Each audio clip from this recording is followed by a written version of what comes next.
Hi, this is Vijay Kesari and welcome to Andhra Podcaster, where we discuss questions, perspectives and possibilities focused on development of Andhra. Friends, మన finance minister Payyavula Keshav గారు government ఎలా ఖర్చు పెట్టాలో ఒక theory చెప్తున్నారు.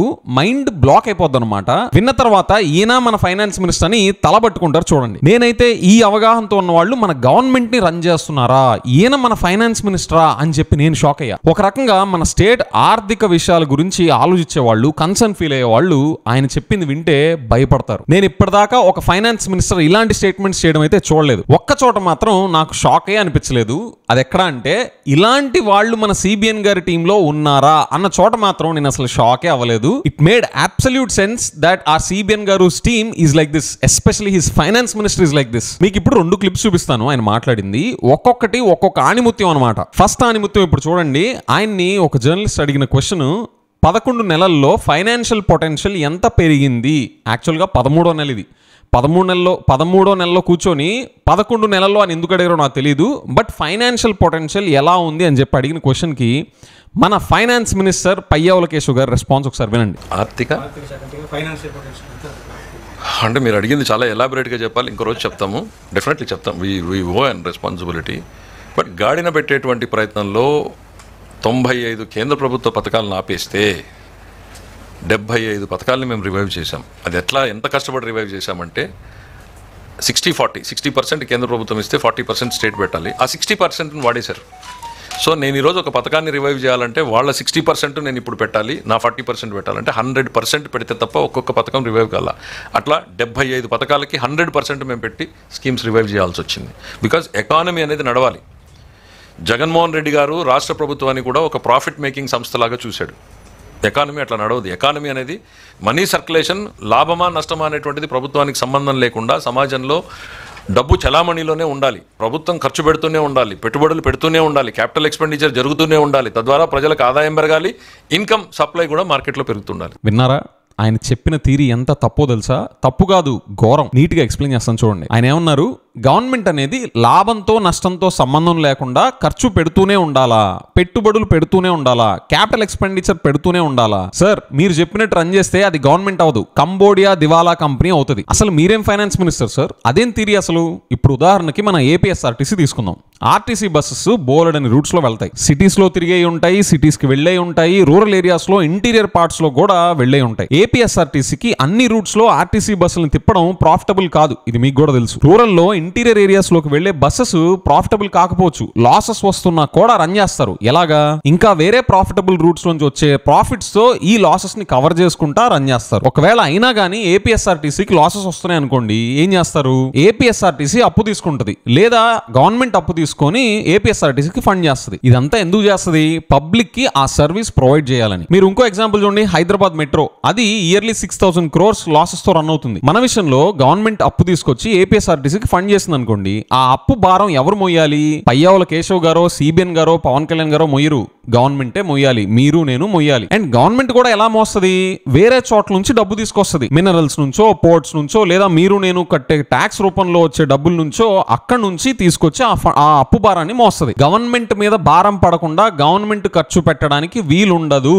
వచ్చే ఆదాయానికి లేదా రాబోతున్న ఆదాయానికి తీసుకుంటున్న అప్పు మీద కట్టే భారంకి మ్యాచ్ అవ్వాలి. మ్యాచ్ అవ్వకుండా లాభ నష్టాలతో సంబంధం లేకుండా ఖర్చు పెడుతూనే పోతే గవర్నమెంట్ దివాలా తీస్తుంది. మీరు రన్ చేసేది గవర్నమెంట్ అనుకుంటున్నారా, కంబోడియా దివాలా కంపెనీ అనుకుంటున్నారా సార్? ఎంత దౌర్భాగ్యం పట్టింది మన ఆంధ్రాకి. పవన్ కళ్యాణ్ గారి మాటలు చెప్పాలంటే, గవర్నమెంట్ అనేది లాభ నష్టాలతో సంబంధం లేకుండా ఖర్చు పెట్టుకుంటానే పోతే, లెక్కాజమా లేకుండానే పోతే, ఇందుకు కాదు మా కరెంట్ బిల్స్ పేలిపోతున్నాయి, మీ లెక్కాజమా లేనితనం వల్లే, స్టేట్ ఫైనాన్షియల్ సిచ్యువేషన్ డిస్ట్రాయ్ చేయడం వల్లనే మాకు ఈ బాధుడు కదా. I'm ashamed that my state's finance minister don't know the basics of an economy and the role of the government. Friends, ఇప్పుడు మీకు సెకండ్ ఆణిముత్యం చూపిస్తాను చూడండి. And by the way, Payyavula Keshav గారు ఇలా చేయడం వల్ల ఎవరికి లాభం? అలాగ ఖర్చు పెట్టుకుంటా పోతే ఆ డబ్బు ఎవరు తింటారో, గవర్నమెంట్ ని అప్పుల్లో ముంచేస్తే ఆ లాభం ఎవరికి వెళ్తుందో మాకు అర్థమవుతుంది సార్. అసలు మీలాంటి అండర్స్టాండింగ్ ఉన్నవాళ్ళు గవర్నమెంట్ లో ఉండొచ్చా? అసలు ఒక లెక్క జమ ఉంటుందా? ఇది ఎలా ఉందంటే, మీరు మీ టైంలో ఉన్నంత సేపు స్టేట్ ఎకానమీని గుల్ల చేసి వెళ్ళిపోతారు. మీ తర్వాత వచ్చిన వాళ్ళు కింద మీద పడతా సెట్ చేయాలి. పాపం వాళ్ళ టైంలో కోవిడ్ లాంటిది ఒకటి వస్తే వాళ్ళకి ఇంకా పెద్ద బంపర్ ఆఫర్. ఉన్నారు సార్ మీరు? ఫ్రెండ్స్, సెకండ్ క్లిప్పింగ్ చూసే ముందు మనమంతా ఒక విషయం క్లియర్ గా అర్థం చేసుకోవాలి. గవర్నమెంట్ కి కూడా హద్దులు ఉండాలి. హద్దులు ఉంటాయి. మన ముందు బిల్డప్ కోసం ఎన్ని ఇట్లా మాట్లాడతారు. గవర్నమెంట్ ఖర్చు లెక్క వేసుకొని చేయాలి. ఆ బాధ్యత ఉన్నవాళ్ళు నోటికొచ్చిన హామీలు ఇవ్వలేరు. గవర్నమెంట్ రన్ అవ్వాలంటే డబ్బులు ఆకాశం నుంచి ఊడిపడవు. చూడండి, ఒకవైపు ఏమో ఇలాంటి చెత్త తీరీలు చెప్తారా, ఇంకోవైపు కరెంట్ బిల్స్ మీద ఎంత బాగుతున్నారో చూస్తున్నారుగా. అండ్ ఈ చెత్త తీరీలు చెప్తుంటే the so called intellectuals, CBN గారు సిపాయిలు అంతా దీని మీద రెస్పాండ్ అవరేంటి? ఇలాంటి థీరీలు మన స్టేట్ ఎకానమీకి, స్టేట్ ఫైనాన్సెస్ కి మంచివేనా? ఎందుకని ఇంటలెక్చువల్స్ అంతా ఏం మాట్లాడకుండా మెడిటేషన్ చేస్తున్నారు? ఇప్పుడు మీకు సెకండ్ క్లిప్ చూపిస్తాను, సెకండ్ ఆనిముత్యం. ఇది చూశాక మన ఫైనాన్స్ మినిస్టర్ గారి సామర్థ్యం, సిబిఎన్ గారి సామర్థ్యం అన్ని ఐమాక్స్ స్క్రీన్ లో కనిపిస్తాయి. చూడండి, అక్కడ జర్నలిస్ట్ ఫైనాన్స్ మినిస్టర్ గారిని అడిగిన క్వశ్చన్, ఫస్ట్ తారీఖు కల్లా శాలరీస్ రావట్లేదు అని ఎంప్లాయీస్ యూనియన్స్ వాళ్ళు కన్సర్న్స్ రైజ్ చేస్తున్నారు, దానికి ఆయన రెస్పాన్స్ ఏంటి అని చూడండి. ఆయన రెస్పాన్స్ ఏంటి? ఫస్ట్ తారీఖున శాలరీస్ ఇస్తామని ఇవ్వడం లేదు అని చెప్పేసి మన ఉద్యోగ సంఘాలు పెట్టి చెప్పారు.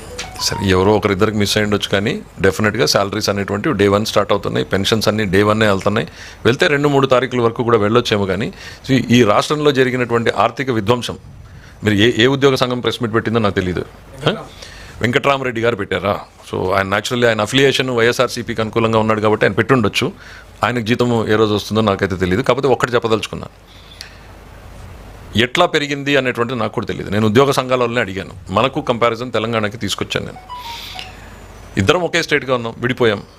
ఇవాళ మన హెచ్ఆర్ బిల్, హెచ్ఆర్ అంటే salaries and pension, employee pensions, ఇది హెచ్ఆర్ బిల్.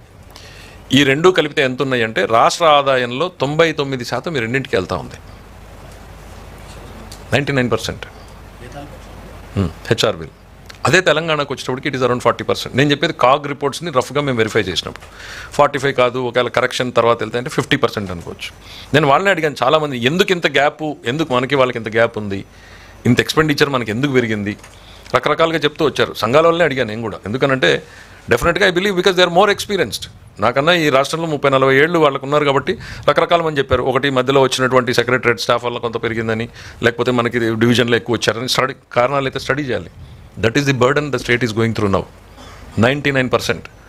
ఒక year I don't know the year, ఒక 4 years నేను బ్యాక్గ్రౌండ్ చేసినప్పుడు 107%కి వెళ్ళింది. అంటే 7% బారో చేసి మనము హెచ్ఆర్ బిల్స్ పే చేసాం. ఆ 107%కి వెళ్ళింది కోవిడ్ ఇయరా కాదా? అది మాకు చెప్పాలి కదా. ఆ డీటెయిల్స్ ఏమీ లేకుండా 107% నోటికి ఆ నెంబర్ గుర్తుంది చెప్పేయడమే. కోవిడ్లోనే ఆ 107% ఉంటే దాని కాంటెక్స్ట్ ఎంత డిఫరెంట్గా ఉంటుంది. గవర్నమెంట్కి రెవెన్యూస్ వచ్చే సోర్సెస్ ఉంటాయా కోవిడ్ ఇయర్స్లో? అప్పుడు 107% వస్తే లెక్క ఎట్లా చూడాలి, నార్మల్ ఇయర్లో వస్తే ఎలా చూడాలి? ఒక ఫైనాన్స్ మినిస్టర్ ఇంత బేస్లెస్గా నెంబర్స్తో మాట్లాడడం నేను ఎక్కడ చూడాలి? 107%కి వెళ్ళింది.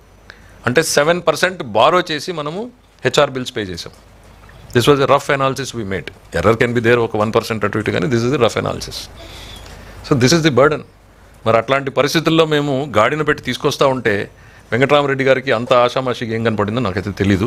డెఫినెట్లీ మేము మా బాధ్యత ప్రతి నిమిషం గుర్తుపెట్టుకుంటున్నాం. ఈ ఎంప్లాయీస్ వాళ్ళు పడినటువంటి కష్టాలు కూడా మాకు గుర్తున్నాయి. గత 5 ఏళ్లలో వెంకట్రామరెడ్డి గారు పడ్డాడో లేదో నాకు తెలియదు. ఎంప్లాయీస్ పడిన కష్టాలు కూడా గుర్తున్నాయి. వాళ్ళు కూడా ఈ రాష్ట్రంలో సిటిజన్స్ కానీ ఈ రాష్ట్రం బాగుండాలి అని వాళ్ళు పడినటువంటి తపన మాకు గుర్తుంది. వాళ్ళకి సపోర్టివ్గా నిలబడడానికి డెఫినెట్గా మా ప్రభుత్వం అన్ని ప్రయత్నాలు చేస్తూ ఉంటుంది. 1వ తారీఖున ఇవ్వాలనేటువంటి కమిట్మెంట్తోనే మేము పనిచేస్తూ ఉంటాం. ఫైనాన్స్ మినిస్టర్ గారు, మీరు ఆ అసోసియేషన్ వాళ్ళందరినీ కనుక్కుంటున్నాను, స్టడీ చేస్తున్నామని చెప్పారు, బానే ఉంది. కానీ ఈ స్టడీ చేయడానికి మీకు 13 నెలలు పడుతుందా? తెలంగాణకి రెవెన్యూస్ ఎంత, ఆంధ్రాకి రెవెన్యూస్ ఎంత? తెలంగాణకి రెవెన్యూస్ ఆంధ్రా కన్నా ఎక్కువ ఉన్నప్పుడు హెచ్ఆర్ బిల్లు తెలంగాణతో పోలిస్తే ఆంధ్రప్రదేశ్కి యాజ్ అ పర్సంటేజ్ మనకి ఎక్కువ ఉంటుంది కదా. ఇవి కూడా తెలియకుండా మీరు పాడ్కాస్ట్ రావచ్చేమో కానీ ఫైనాన్స్ మినిస్టర్ చైర్లో ఎట్లా కూర్చుంటున్నారు సార్? సిబిఎన్ గారి టీం అంతా ఎగ్జాక్ట్లీ ఇలానే ఉంటారేంటి? పైగా ఈ స్టడీ 13 నెలల నుంచి చేస్తున్నారంట, ఇంకా చేస్తూనే ఉన్నారంట. ఏపీఎండిసి మీద మీరు 9,000 కోట్ల అప్పులు తీసుకొచ్చే ఇష్యూలో వైసీపీ వాళ్ళు అప్పీల్ చేస్తున్నారని ఆర్బీఐ 3 to 4 days లో ఇచ్చే క్లియరెన్స్ 15 రోజులు తీసుకున్నారు. 15 రోజులు టైం వేస్ట్ అయిపోయిందని బాధపడ్డోళ్ళు. మరి మీరు 13 నెలల నుంచి ఏం చేస్తున్నారు ఈ డీటెయిల్స్ కనుక్కోకుండా? బైఫర్కేషన్ ఇష్యూస్ వల్ల అంటే 2014 to 19 మీరేం చేశారో చెప్పండి. ఫస్ట్ గవర్నమెంట్ ఏపీ బైఫర్కేట్ అయిపోయిన తర్వాత ఫస్ట్ గవర్నమెంట్ ఫామ్ అయింది మీదే కదా.